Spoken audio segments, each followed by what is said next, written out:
ভালো করে পড়, সামনের মাসে তোর কিন্তু এক্সাম, আর বাবা কিন্তু রাগ করবে, ঠিক আছে? আর আমার রুমে কিন্তু আসবি না।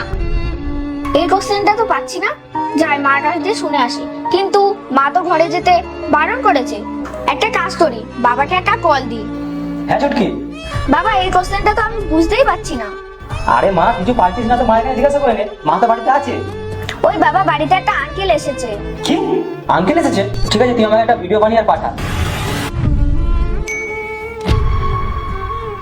এটা কি কোয়েলের সাথে আমাদের বেডরুমে?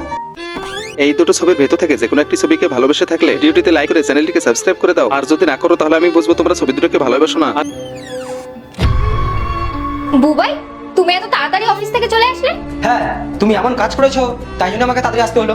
আমি আমি এবার কি করলাম? এটা কি? এই এই ভিডিওটা কে বানালো? এই ভিডিওটা আমাকে ও পাঠিয়েছে। এবার বলো, আর কি বলো, এবার বলো। বুবাই প্লিজ আমাকে ক্ষমা করে দাও, তুমি সারাদিন ঘরে থাকো না, এই জন্য আমি ভুল করে ফেলেছিলাম, প্লিজ আমাকে ক্ষমা করে দাও। তুমি একবার যখন আমার কথা ভাবোনি, তখন আমিও তোমার কথা ভাববো না। আর তোমার ডিভোর্সের ব্যাপার তোমার বাড়ি পৌঁছে যাবে, যাও। না না বাবা, মাকে লাস্টবারের মতো ক্ষমা করে দাও। ঠিক আছে মা, তুই বলছিস বলে আমি ওকে লাস্ট বার ক্ষমা করে দিচ্ছি।